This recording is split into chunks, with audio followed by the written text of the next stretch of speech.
They say you have to go to the Himalayas to get this peace. And you don't. You can just sit in a rocking chair on your porch and stare out in silence and stillness and give yourself permission to have no mind. Give yourself permission to rest.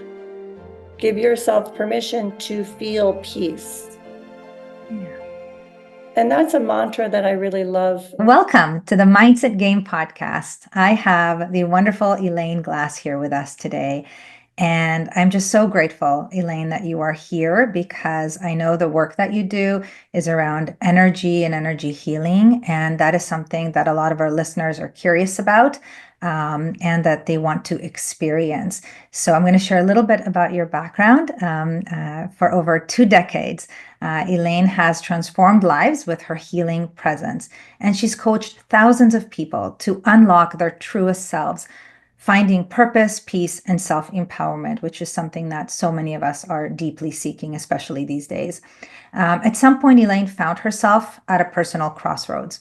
A newly single mother, burnt out, fearful, and alone, she lived the next decade in search of her own healing and her own inner truth. And what she found through that inner journey is her soul. And she now travels the world sharing her holistic healing techniques, energy medicine methodologies, and spiritual guidance to help you connect within, to bring for yourself as well that sense of lasting love, joy, and vitality, which is also, of course, correlated with your health. Elaine has shared her message on prestigious stages and well-viewed podcasts. She resides in the same town as I do in Arizona. She resides in Paradise Valley, across the street from her beloved Labyrinth. And I imagine we'll hear a little bit more about that. And there she welcomes people from around the world. She has these amazing in-person retreats.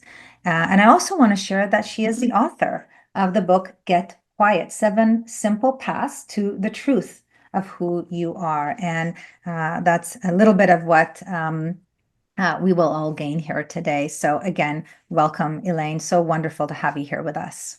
Thank you so much, Vered, for having me. So tell us a little bit more about that inner journey. It seems like you had a kind of dark night of the soul, maybe dark decade of the soul. And what was that like? What did you experience?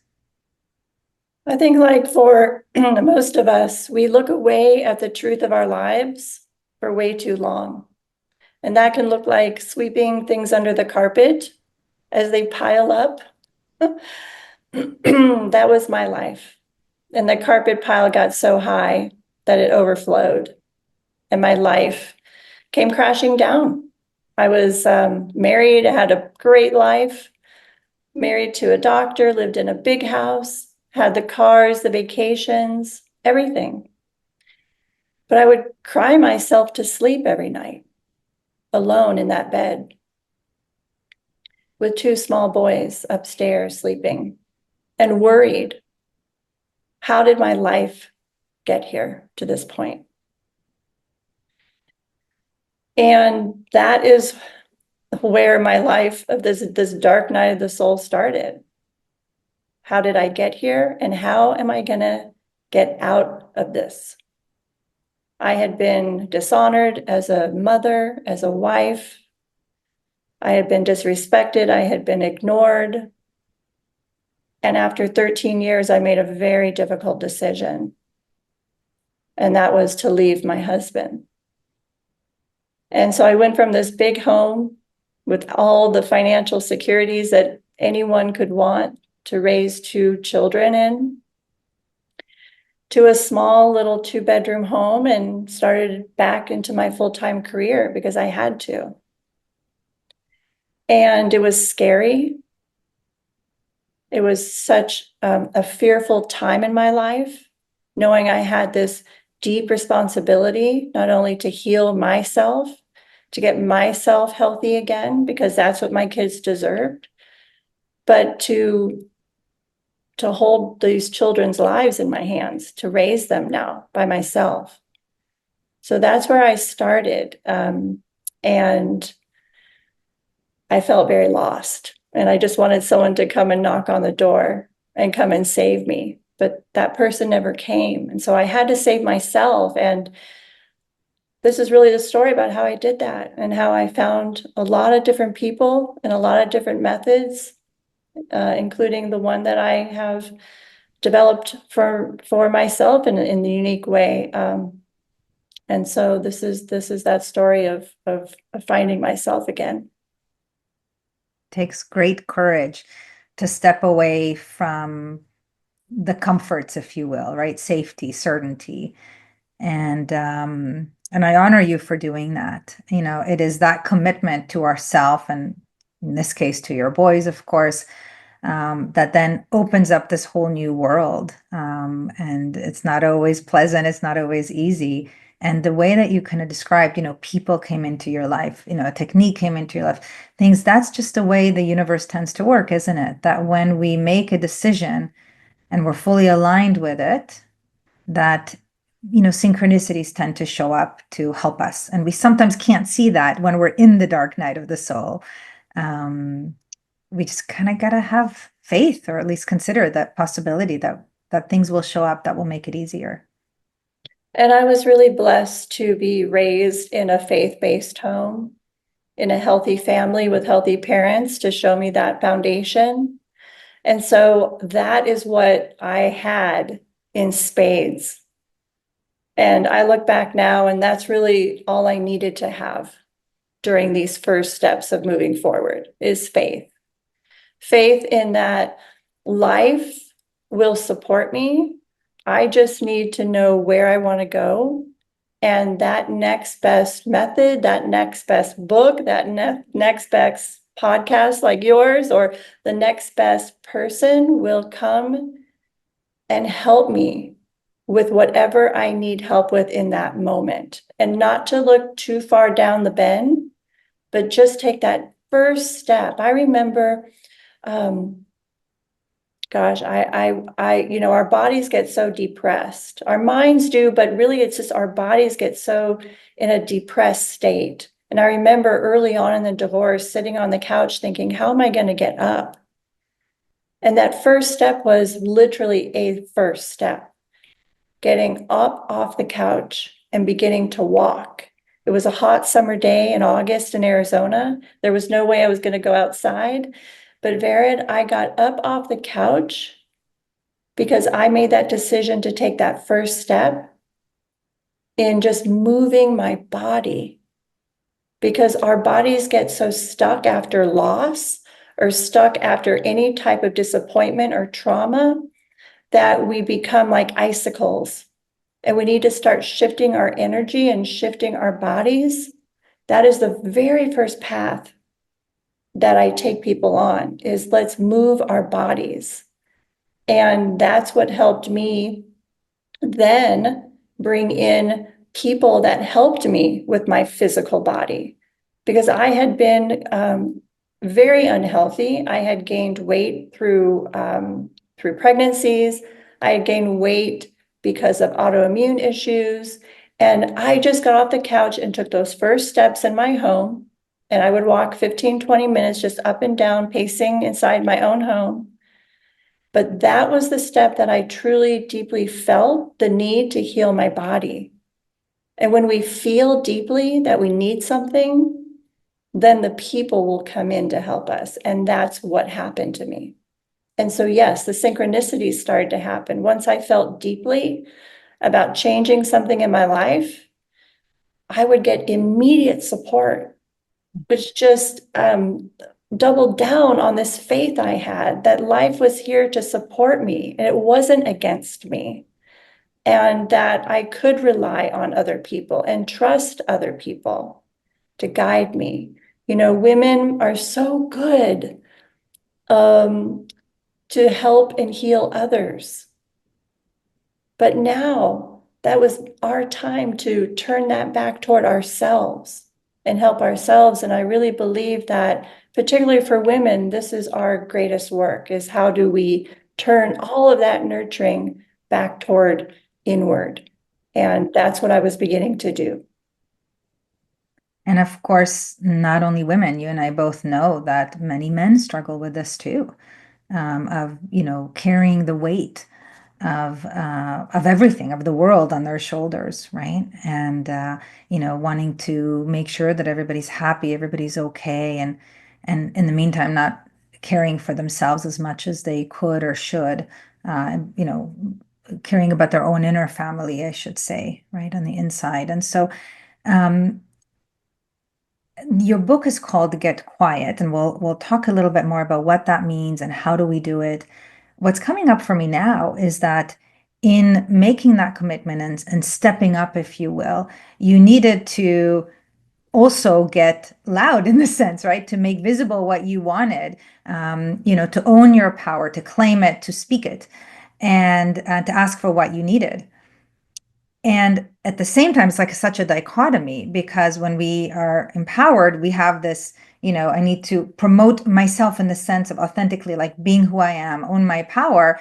And at the same time, this part of like going inward, right? Like just surrendering, right? And going inward and doing that inner work is so important. So tell us, what do you mean by get quiet and how did that dichotomy show up for you? I love what you just described because it almost sounds like a little child just trying to walk again, or just, I mean, trying to walk for the first time. You want to blurt out what you need and your voice is maybe too loud at first. So you have to bring it down a notch. And it's this, trying to calibrate as an adult now, finding your voice and yet also finding your voice as it would appear to the outside world, but then finding your inner voice and listening to that as well. And so getting quiet really helps us do that. And what I mean by getting quiet is finding space instead of filling your life. This is about how can we take away what is no longer needed to create space, because in the space that we create for ourselves, metaphorically, the space where we can actually, I almost see it like walking into a bedroom that used to be filled with maybe a little child, but now they've gone away to college. But now it's a mother walking into a space, an empty space, and now finding herself there. It's the space that we need to be able to breathe in deeply, to be able to create, and to be able to find some clear direction. Get quiet helps us do that. And that is what I desperately needed, was clear direction when my life was so chaotic. And so I found a quiet place. And it was a retreat center right by my house. I didn't even know it was there. And it was so quiet. The very first time I entered, I could hear the birds singing. I could hear the gravel crunching under my feet. I could hear the wind blowing and the sun on my skin. And I thought, oh my gosh, these are my senses that have been so numbed. And it was the most beautiful moment to be able to reconnect to myself. And that's really what it means when we want to reconnect with ourselves. We want to reconnect, just not from the neck up, but our whole entire senses come alive when they've been numbed.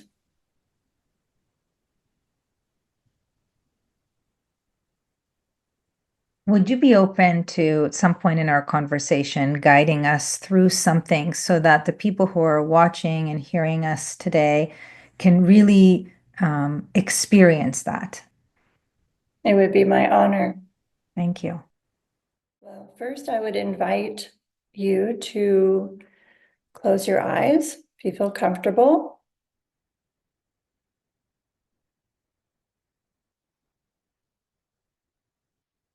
We'll start with a deep breath in, filling our belly, filling our lungs, and exhaling out.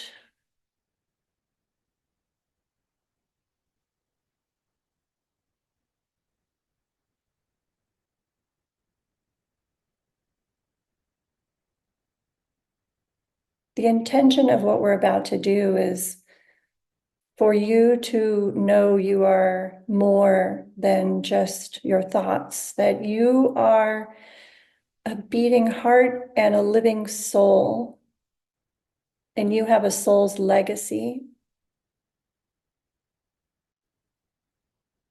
The very first energy point to focus on and tune into is your abdomen region. This is an area that contains your life force. And for many who have had children, this is where all life begins.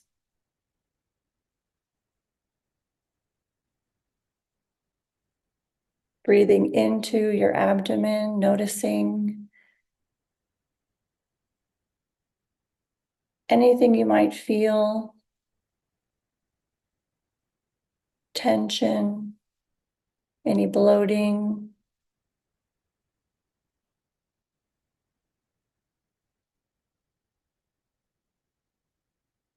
Just by placing your attention on these energy points today, you are shifting energy just in your visualizations of tuning into these energy points. And we start in the abdomen because, like I said, that's where all life begins.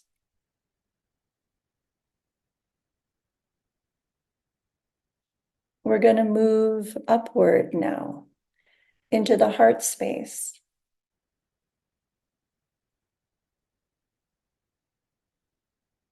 Taking a deep breath in and out again.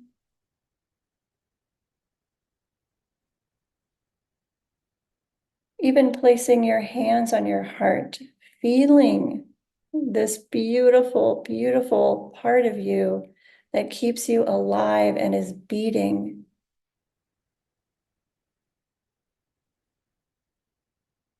Knowing that there are walls that can come and cover this heart of yours, but to keep this space open is the blessing.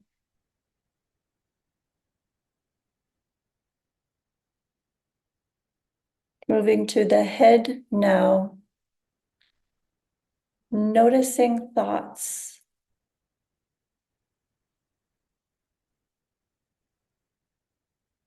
Noticing any rumination.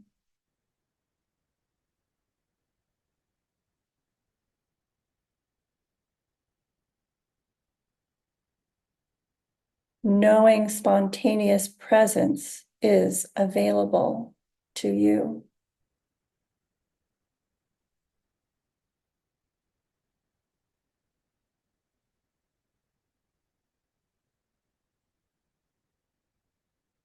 Great work. You've shifted 3 energy points. We're going to go down to the 4th. The 4th energy point are our hips, particularly in the cup-shaped ilium. Energy is stored there. Emotions are stored there. Play with me for a moment and put your hands on each cup-shaped hip.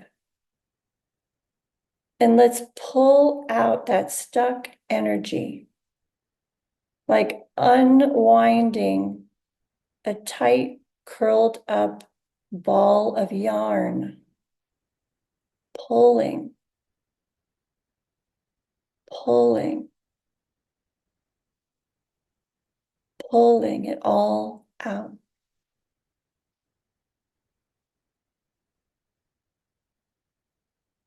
This feels so good. Come back to this energy point later.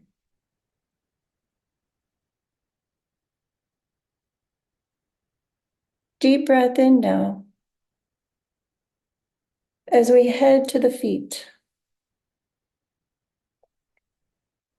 this point of the energy is your grounding all this new information in that has come to you up until now. This grounding is not just to the earth, But that ray of light from your feet hits your forehead, your frontal lobe, and it extends up into the universe, gathering all of the wisdom, all of the knowledge that's available to you.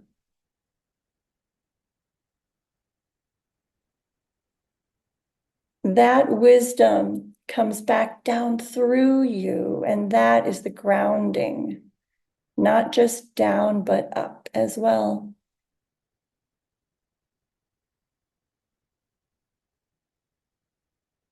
And because you have all this newfound wisdom, the next energy point are your legs, and in particular, your kneecaps. And underneath these kneecaps, you have some stuck energy, and you want to lift, metaphorically, these kneecaps up like a bottle top and have that energy that's stuck there that may not have you move your life forward in the way that you want to. Now those kneecaps are open, that energy flows out of you, creating the space to move your life forward in the way that you want to now.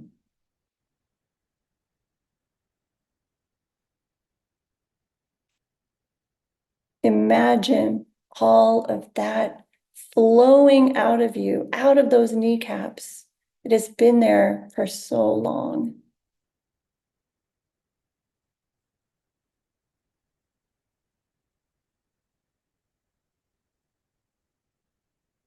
Placing the kneecaps back, not so tight this time.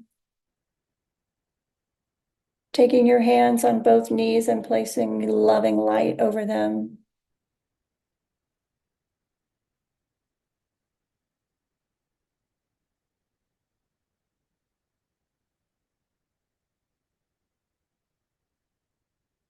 Now it's time for intuition to flow, and that wisdom and that intuition comes from the place of your tailbone.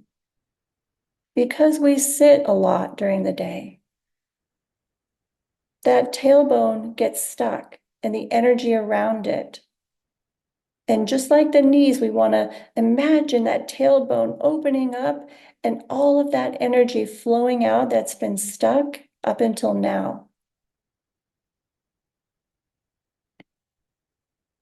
It's even supportive to take one hand and in the back, just pat that area gently, patting that tailbone, helping that stuck energy release itself.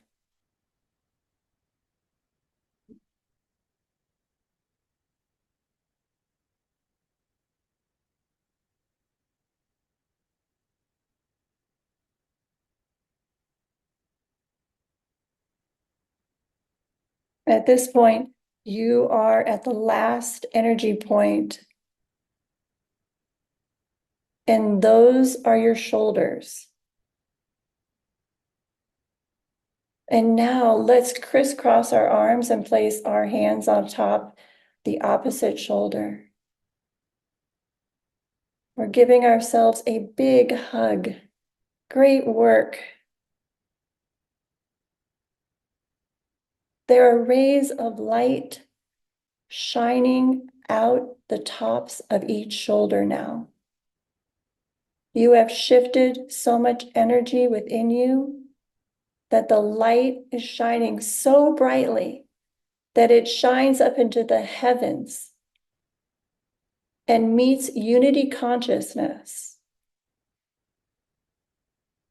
You know now that you are more than just your mind. You are the universe.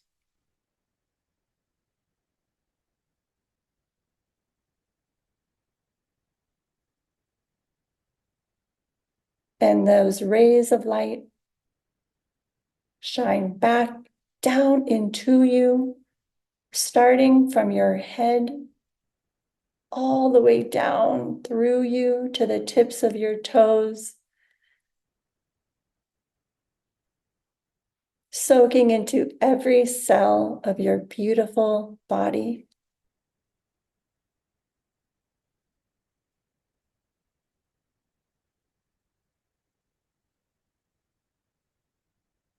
You have just experienced the Nemus Code energy healing method. I hope it's been supportive for you. You can take a deep breath when you're ready.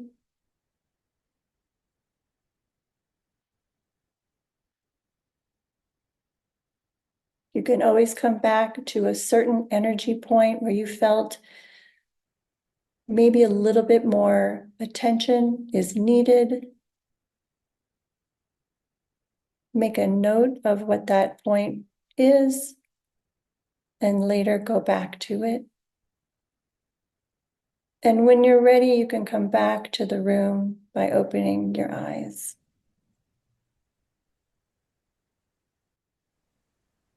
Great work.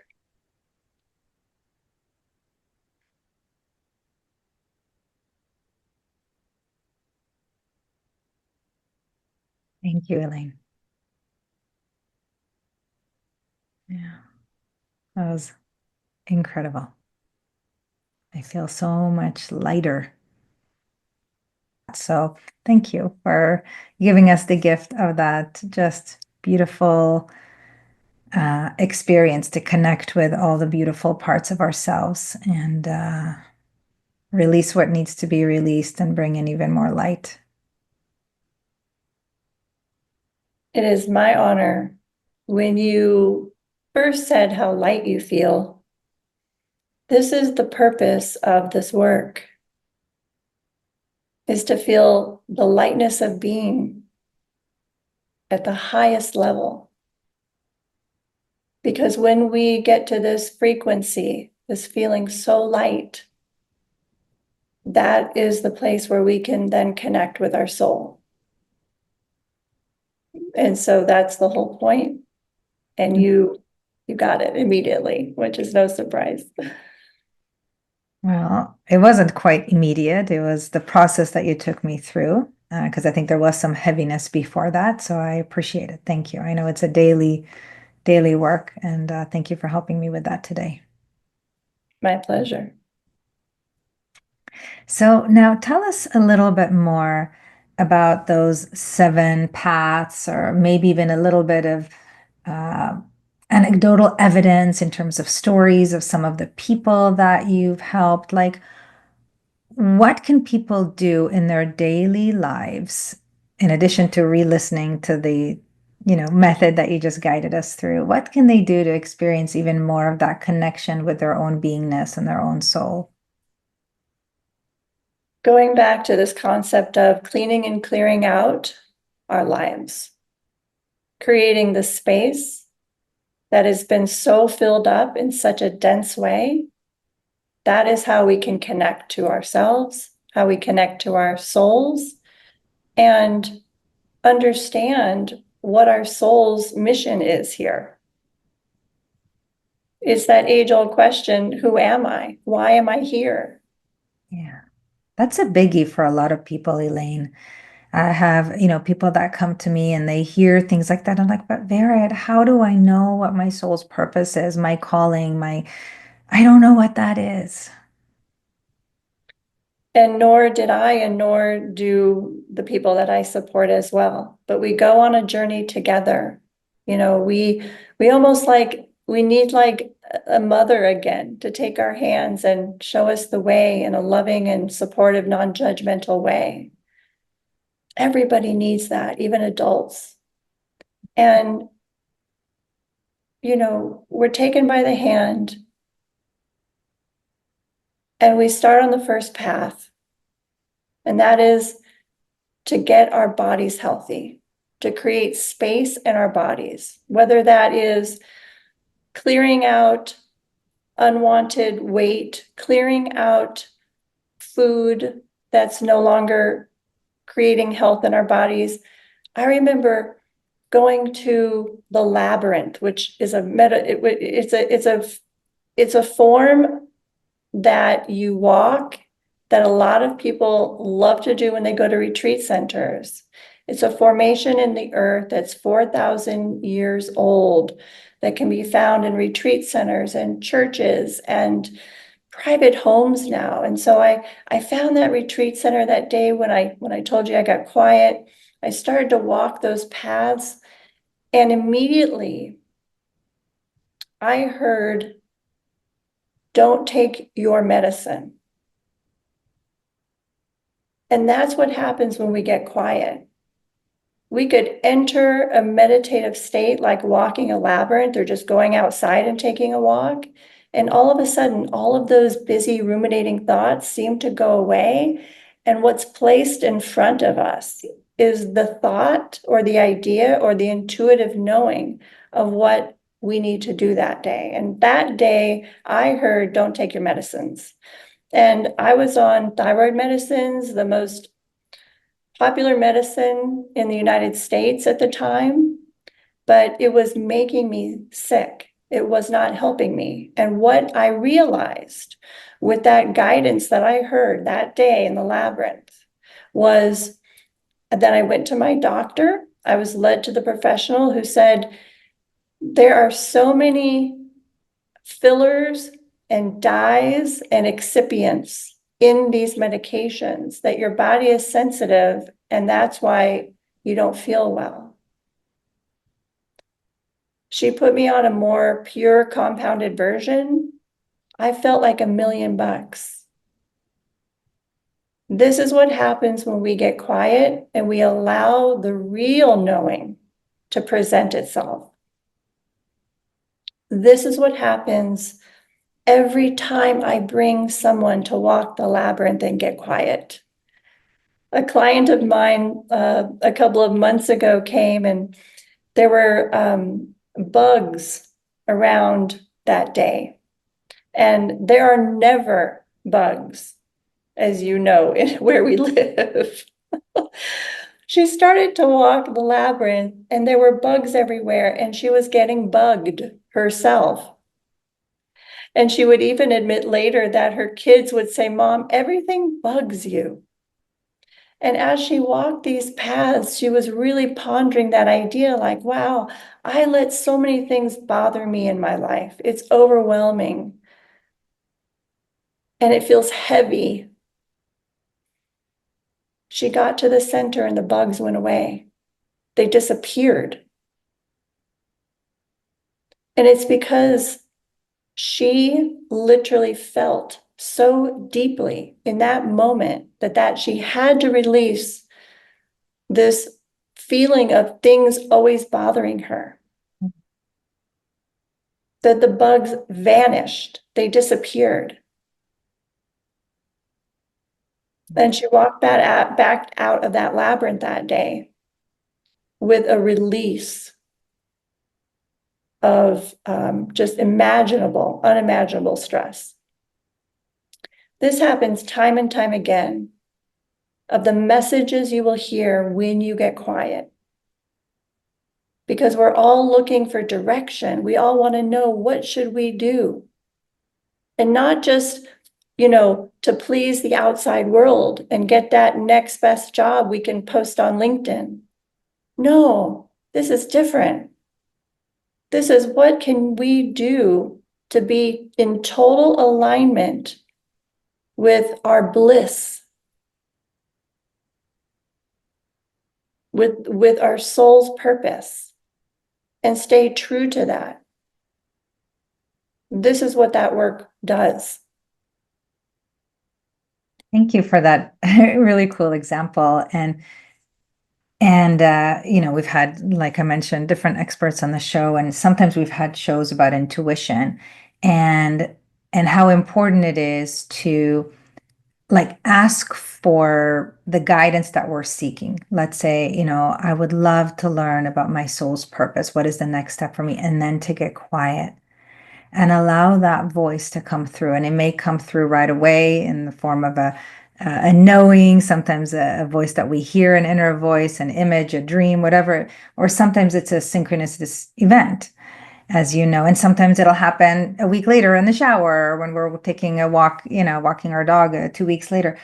That going in and asking for that is just so powerful. So I'm so grateful that you didn't quite answer the question of how do I find my soul's purpose with a 5-step checklist, because that's not it, right? That's missing it altogether, right? We need to receive it. It's already here, it's already inside of us. We just need to listen and trust. Absolutely. And I will also say that, asking the big, big, big questions may not be the right question right now. Because when I entered that labyrinth walk that first day, uh, I wasn't asking any questions, but what was given to me was what I needed that day in that moment to help my life. Because had I continued on those medications, I would not be living the life that I'm living today. I wouldn't have the health, the mental and physical and emotional and spiritual health had I stayed on those medications. So don't put too much pressure on yourself to know, I need to know what to do with my life. Maybe it's just, I remember when, my fiance, Michael, I remember when I first met him and I took this to the labyrinth. I really rely on this meditative walking tool called labyrinth walking. And I took this to the labyrinth and my question was simply, what do you think? What do you think of him? And sometimes what happens, Verit, is it's very magical when you enter. It's like your guides take you by the hand and you enter this portal of the unseen, which is so much more real in so many ways than things that we can see.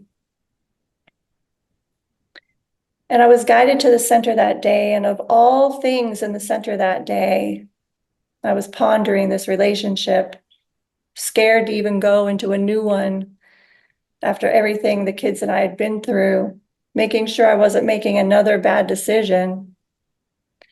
I saw dried rose petals that day in the center. And that was a sign for me that this was roses, a dozen roses coming to you, and this was a good decision. And these are the magical things that happen when we get quiet and we tune in and we really know that life is supporting us, that there are messages for us in so many ways, not just in center of the labyrinths, but in conversations, as you just said, like people will tell you the answers to your questions, because I don't think there's any mistake as to who we encounter on a daily basis. People have messages for us, and we have messages for them. We just need to be present to these interactions, and they can help us in so many ways. Yeah. I 100% am aligned with you. And a part of being present is being coherent, like not operating from fear, because when we do, we may not want to trust what comes to us, whether it's guidance for ourselves or guidance for our loved ones, because we're too attached. Like there's something that's maybe not highest and best there. So that's the whole point of getting quiet, connecting with the deeper parts of ourselves. Let's call it aligning with that guidance system, as you said, which, might be a form of intuition or heart's wisdom. And just being curious. There are rose petals here. I wonder what that means, right? And just trusting when we're in that coherent state. And would you be willing to share with us? So you said the first thing is to start with, tuning in to, in terms of the first part of the path, in terms of what we're eating, what we're bringing into our inner system. Would you be willing to kind of, just because I'm curious and I imagine the listeners are as well, what are the other 6 paths? Yes. Now this will feel like a very large body of work, but this really is just a very simple 7 paths to think about throughout your life. These are 7 things to think about throughout your whole entire life. So when you break it down and really see that The awareness comes in, how am I treating my body? Our body has to be healthy if we're going to even have a slight chance to become that lightness of being and connect with our soul. The second thing we need to focus on is our environment and the health of our environment. Meaning not only what's in our cabinets, refrigerators, pantries, drawers, but who's in our environment? What are we consuming in our environment? So the health of your environment is a big awareness to have. I know that clients will have outside storage units and they're full of stuff that they haven't even looked at for years, but yet they're paying every month and they don't even know where the key is to them. These are all energy shifting ways to clean and clear out your life because we are all weighing way too heavy on this planet. We need to lighten up so that we can, like I was saying, get to that really light frequency. Then comes the head. And we did that energy point of the head. And those are all your thoughts. Cleaning and clearing out all those thoughts. And really getting to what I call no mind. A no mind state. That would be like deep, deep focus to the point where, imagine like a gymnast, an Olympic gymnast having her best performance and winning a gold medal. In that moment, she is so focused, you can see it in her eyes, that almost everything goes away. And she has her best performance, but then after her mind, keeps going, and that's fine. But when we get those moments of a clear mind, of no mind, those are the nuggets where magic happens. And you can't expect them all of the time, but you can certainly get yourself in a state of being in which those can appear. And what should we focus on? What kinds of things to allow that no mind state to appear? You focus on nothing. They say you have to go to the Himalayas to get this peace. And you don't. You can just sit in a rocking chair on your porch and stare out in silence and stillness. And give yourself permission to have no mind. Yeah. Give yourself permission to rest. Give yourself permission to feel peace. Yeah. And that's a mantra that I really love. You can write this down. I give myself permission to feel peace. Mm. And when you say at the end to feel peace, you say it so slowly that it really, really hits you hard. Yeah. Wow. Yeah, I think that that mantra, uh, something like that to bring our attention to allow us to kind of clear all the noise, or focusing for me sometimes along with mantras, or focusing on my heart, breathing, the clouds in the sky. There's just such a path to peace from that.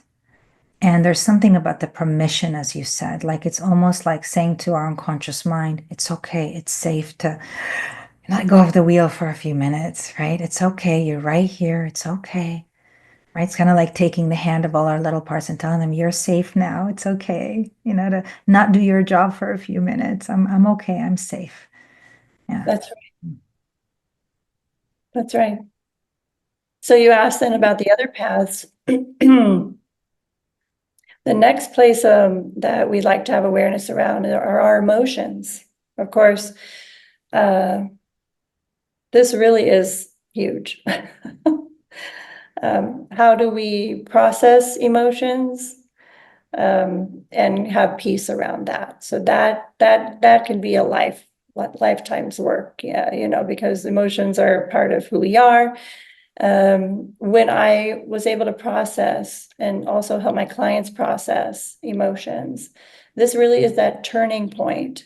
And emotions, as you might remember, are those areas energetically in our hips that get stuck.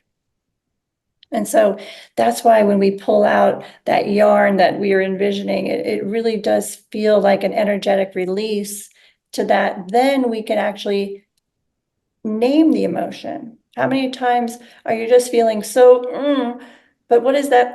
Can you put a name to it? There's so many various names placed on emotions. And I would even invite you to even look up what are various emotional states: sadness, fear, anger, frustration, hopelessness, helplessness, the list goes on. But sometimes we just feel like, but when we get really, really specific about what we're feeling, then we can process it so much easier. So that's the path of emotions. And then after that becomes, we've done our body, the environment, our mental health, our emotional health. That's a lot of shifting right there. And again, it might feel like a lot of work, but these are things to always be aware of. It's really what we're talking about is awareness and consciousness. We started this conversation about how I was looking away at my life. And now I really do believe that society as a whole is addicted to looking away at our life. And so this is just a mindfulness practice that I have named the Get Quiet Way. And then you go into the later paths that are really, then you see the benefits of the grounding. We talked about the feet, the dreams now that we begin to have for ourselves, whereas maybe before we were helping other people with their dreams coming true.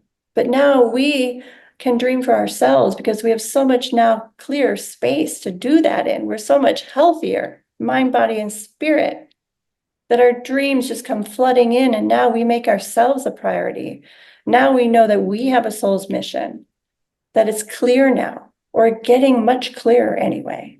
And that excites us. And it excites us so much that is when the shift of energy in the next path, before we get to the center of this labyrinth, metaphorically, it excites us so much that we begin to have intuitive hits coming in like never before.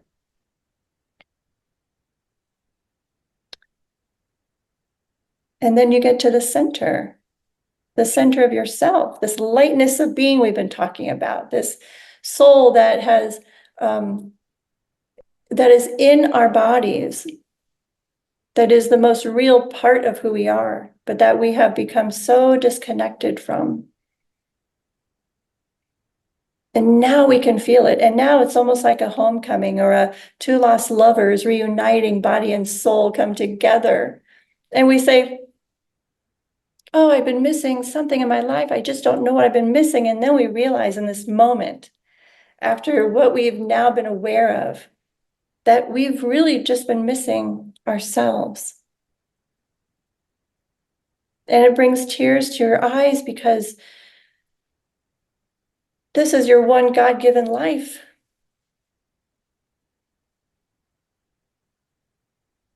And if you're a parent, especially, to be this type of leader in your family and this type of example for your family and particularly your children, to give them permission to also have this awareness, to do this work. Yeah. That's it. It starts with that commitment and permission. And I just so honor you for taking the time to be with us today, to literally take us through an exercise to get quiet, to get present, and also guiding us through this metaphor of the labyrinth, and ways that we can reconnect with our own hearts, with our true self, that core essence of who we are. And as you said, magical things tend to happen, and we feel so much lighter, which is just such a gift. How can people learn even more about you, the book, your programs, your retreats? They can learn about me at my website, which is elaineglass.com. And I have a beautiful 6-minute visualization that is definitely going to bring you to a very calm and peaceful state that I would invite you to have a listen. Thank you. Well, it was just such a joy to get to have our conversation. I heard such great things about you, and our paths kind of crossed, at some point, and just heart full of gratitude for the good work that you're doing, and for sharing a piece of that with all of us today. Thank you. Thank you, Vered. It's been my honor, and I have just enjoyed this conversation with you so, so much. Thank you. Hi, Game Changers. It is Vered, and I wanted to thank you for tuning in to this episode with Elaine Glass. I hope you gave yourself the opportunity to slow down, breathe, and really be present with that awesome exercise that she had us do. If you want to learn even more about the energetics of inner healing, I invite you to check out the episode that I recorded with Donna Evans Strauss. It's episode 232, and she also guided us through a fantastic guided exercise. So I hope you enjoyed that. I hope you take super great care of yourself and give a whole lot of love to all of your inner parts who are doing their best to protect you. All my love. Bye for now.